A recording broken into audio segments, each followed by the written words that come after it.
Dear students, welcome to plus one biobotany class. So we were discussing about the chapter living world. In this chapter till now we have covered virus. Okay, so virus is stand in between living organism and non-living things. Okay, so today we are going to study about we are enter into living world.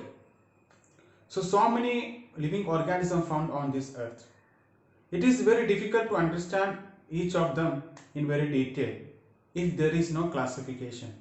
Suppose for example, you can understand the need of classification. If you observe your surroundings, you can see different types of trees and also birds and different types of other insects and non-living things like stones, etc. Okay, so how you can classify them? You will note their particular feature, and according to that particular feature you can classify those who are flying like birds, those who have legs you can classify them like animals, etc. And another example, if you want a book from a library, you can see different books are on the different shelves like novels and poems and stories and scientific books, etc. on different shelves. If they are together, it is very difficult to find out what is scientific, which is scientific book or which is novel book. Okay, so all these books are classified on a particular headings. So that is the need of classification. Classification to identify organism and study about their characters. Classification is very important, and same things we have applied in living world also. To understand each living organism, we need classification. We need better classification to identify them and to study about them. Okay, so the classification of living world, it started centuries ago. You know Theophrastus. He is known as father of botany. Okay, what he did, he tried to classify plants on based on their morphology. So what is meant by morphology? The external feature of a plant. Okay, so their leaf, their stem, their root character. He observed their flower. He observed all these characters and he classified the plants based on their morphology into trees, shrubs and herbs. Trees are very big, then shrubs are coming, then small trees, small plants like herbs are coming. So he classified plants into trees, shrubs and herbs based on morphology. Okay, then great Aristotle, what he did, he tried to classify animals into two groups, those who have red blood and those who without red blood. That means animals he classified into Anaima and Anaima. Anaima means with red blood. With red blood, and Anaima means without red blood.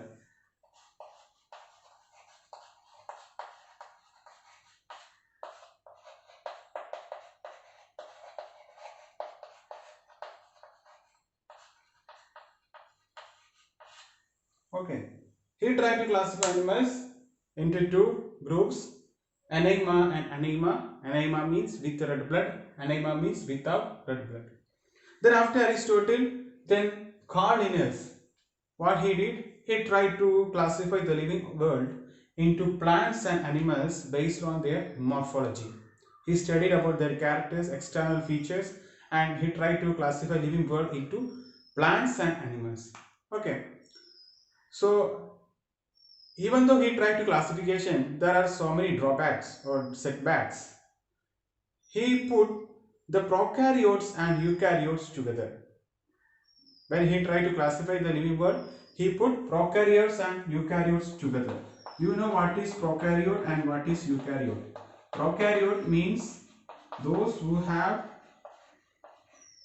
those organisms which do not have well developed nucleus. Okay, or they have not true nucleus. They are called prokaryotes. And eukaryotes, they have true nucleus. So Carl Linnaeus, he classified the organisms into plants and animals, but there is a drawback. That means he put prokaryotes and eukaryotes together. Okay, so that is the first setback. Then another setback or drawback, he put fungi and heterotrophic organisms and also photosynthetic plants together.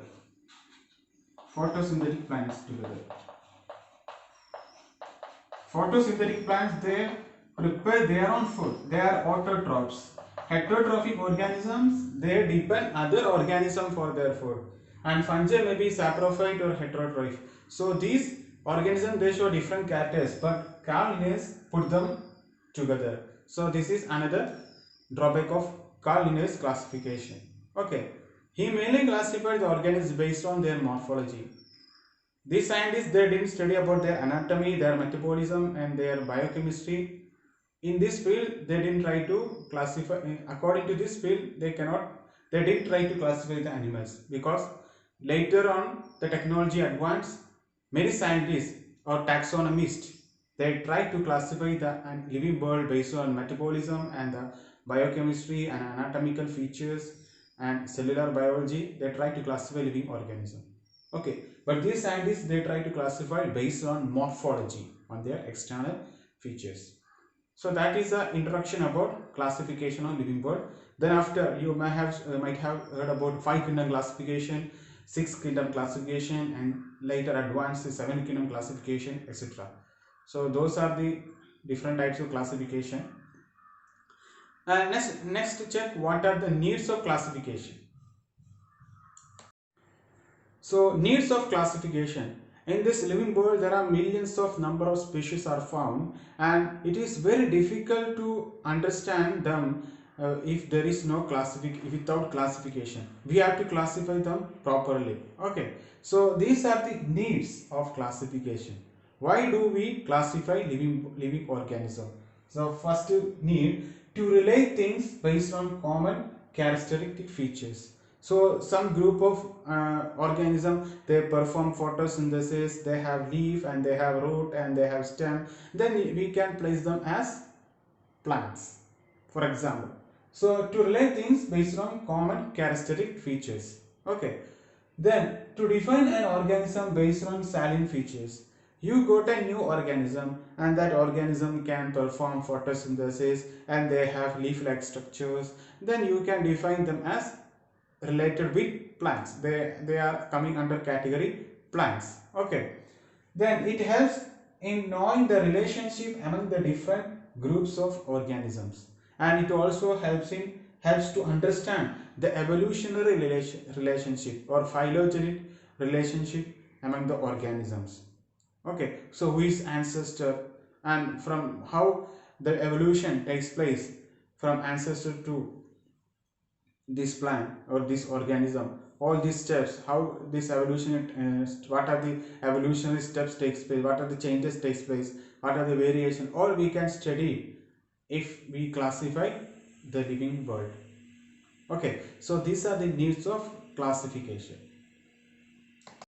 Various scientists, they try to do classification of living world. We already discussed centuries ago, Theophrastus and Aristotle also tried, and Carl Linnaeus, I told about him, he classified the living world into Plantae and Animalia, two kingdoms. He proposed a two kingdom classification. According to him, there are two kingdoms, kingdom Plantae and kingdom Animalia. Okay.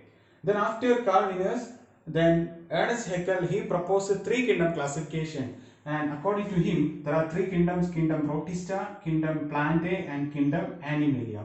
In 1886 he proposed this classification, three kingdom classification. So who proposed three kingdom classification? Ernest Haeckel. Who proposed two kingdom classification? Carl Linnaeus. Okay, then after Ernest Haeckel, Copeland in 1956 he proposed four kingdom classification. According to him, there are four kingdoms: kingdom Monera, kingdom Protista, and kingdom Plantae and kingdom Animalia. Okay, so two kingdom classification by Carl Linnaeus, three kingdom classification by Ernest Haeckel, and four kingdom classification by Copeland. Okay, then after for kingdom classification, the most accepted 5 kingdom classification proposed by R.H. Whittaker. You already know 5 kingdom classification.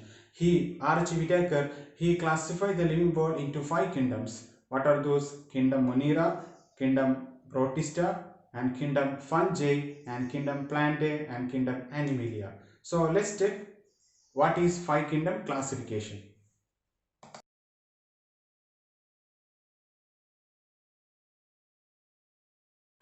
Five kingdom classification proposed by an American taxonomist R.H. Whittaker in 1969. According to him, there are 5 kingdoms: Kingdom Monera, Kingdom Protista, Kingdom Fungi, Kingdom Plantae, and Kingdom Animalia. Okay, he classified the living world into 5 kingdoms based on these features, based on their cell structure, what type of cell, whether it is prokaryote or eukaryote, and based on their thallus organization. Thallus organization means whether it is unicellular or multicellular, and based on mode of nutrition, whether it is autotrophic nutrition or heterotrophic nutrition or saprophytes, and based on reproduction, and based on phylogenetic relationships or evolutionary relationships. Okay, based on these features, R.H. Whittaker classified living world into 5 kingdoms. What are those? Kingdom Monera, Protista, and Fungi, Plantae, and Animalia. So let's check what are the salient features of all these 5 kingdoms. There is a table in your textbook, table 1.5. So let's check what are the salient features.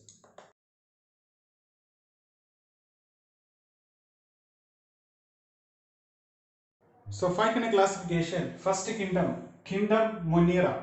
Okay.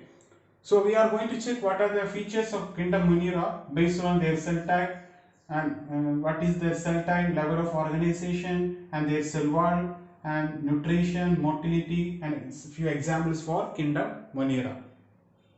So first of all, cell type. Kingdom Monera members, they are prokaryotes. So you know what is prokaryote because they do not have well developed nucleus. So, and they do not have membrane bound cell organelles like mitochondria, endoplasmic reticulum, etc. So they are categorized as prokaryotes. So all Kingdom Monera members are prokaryotes. Then level of organization, whether they are unicellular or multicellular. Kingdom Monera members are unicellular. They are made up of single cell. Okay, they have only single cell. That's why they are unicellular. Their level of organization is unicellular.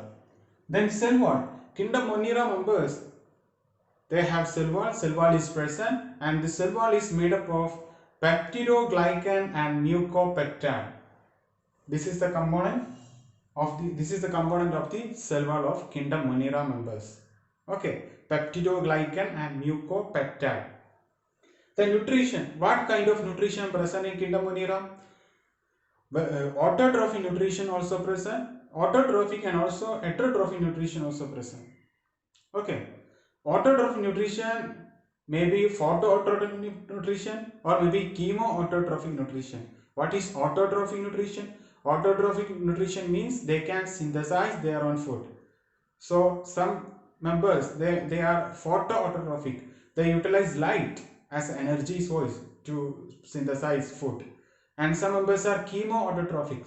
They take the energy from the chemicals to synthesize the food. They are chemoautotrophic. But some other members are heterotrophic. They depend other organism. These heterotrophic may be parasitic, that means they depend living organism, or they may be saprophytic, they depend dead organisms for food. Okay. Then finally motility, whether they are able to move or they can move from one location to other location. Some members, they can move, they are motile, they have motile structures like flagella, but some members of Kingdom Monera, they are non-motile. Okay. Then examples for this organism: Archaebacteria, Cyanobacteria, Eubacteria, Mycoplasma, Actinobacteria, coming under Kingdom Monera. So these are the main characters about Kingdom Monera. Then next kingdom, Kingdom Protista. Next kingdom, Kingdom Protista. So let's discuss what are the important features of kingdom Protista. First of all, cell type. They are eukaryotic. What is mean by eukaryote? They have well developed nucleus in their cell. So they are called eukaryote. Okay, so kingdom Protista members are eukaryotic organisms, and their level of organization, they are made up of single cell.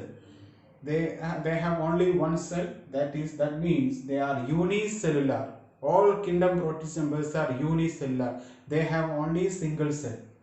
Then cell wall, some members cell wall is present, those cell wall made up of cellulose, but some members this cell wall is absent. Then nutrition, some members of Protista, they are autotrophic, they show autotrophic nutrition. That means that they can perform photosynthesis and they can prepare their own food. But some members are heterotrophic, they depend other organisms for food.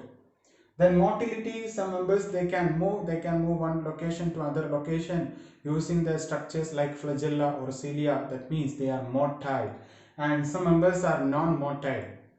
And organism example, chrysophytes, dinoflagellates, amoeba, plasmodium, and paramecium, trypanosoma. There are so many examples for the members of kingdom Protista.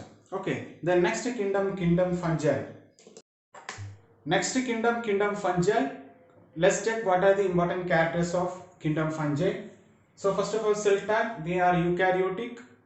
They have well developed nucleus, so they are eukaryotic. And their level of organization, some members of kingdom fungi, they are multicellular. They are made up of many cells, or maybe unicellular. They have only single cell. For example, yeast is a fungus which is unicellular fungus, and mushroom, it is a multicellular fungus. And cell wall, fungus cell wall present, and the cell wall is made up of chitin or maybe cellulose, or mainly cell wall made up of chitin. Okay. The nutrition, fungus, they are heterotrophic. They show heterotrophic nutrition. This heterotrophic nutrition may be parasitic. That means they depend other organisms, living organisms for food, or maybe saprophytic. They depend dead organisms for food. And fungi motility, they are non-motile. And organisms, example yeast, mushroom, and molds are the examples of the kingdom fungi. Next kingdom plantae. So let's check what are the characters. First of all, cell type. Kingdom plantae members are eukaryotic. Okay. And level of organization, tissue or organ system of organ level of organization. Okay. So level of organization may be cellular level, or maybe tissue level, organ level, and organ system level. So kingdom plantae members, they show tissue level or organ level of organization. But we have studied about Monera, Protista, and fungi. They show cellular level of organization. So here tissue or organ level of organization found. And cell wall present, and plant cell wall made up of cellulose. And nutrition, we already know they are autotrophs. They can prepare their own food. They prepare food by photosynthesis. Okay. Then motility, plants obviously they are non-motile. And examples for this, algae, bryophytes, and pteridophytes, gymnosperms, and angiosperms are the examples. The next kingdom, plant Animalia. The last kingdom Animalia. So what are the characters of kingdom Animalia? First of all, cell type, they are eukaryote. Okay. Then level of organization, they show tissue level of organization, organ level of organization, and organ system level of organization. So for example, humans, we have different types of organ system. We have respiratory system, we have circulatory system, nervous system, excretory system. So our level of organization is organ system level of organization. Then cell wall is absent. And nutrition, they are heterotrophic. Holozoic means food takes inside the body, internalization of food. Okay, and this food is digested. So that type of nutrition is called holozoic nutrition. Then motility, obviously they are motile, mostly they are motile. And examples, sponges, invertebrates, and vertebrates. After 5 kingdom classification, several scientists they try to update five kingdoms of classification. Carl Woese and his co-workers in 1990 they proposed a three-domain system of classification. So according to this, there are three domains: domain bacteria, archaea, and eukarya. Okay, the basis of this classification: the ribosomal RNA, nucleotide sequence, and lipid structure of cell membrane.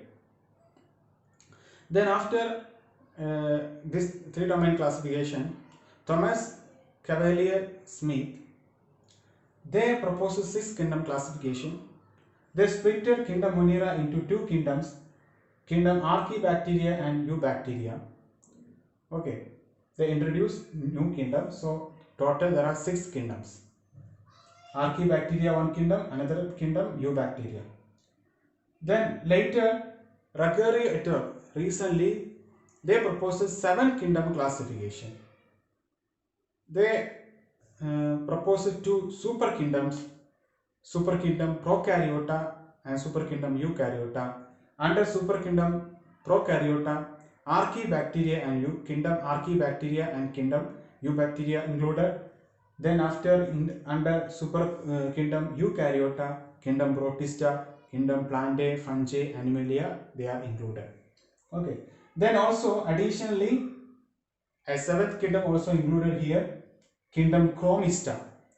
In this Chromista, brown algae, diatoms and all algae which has the chlorophyll A and C etc.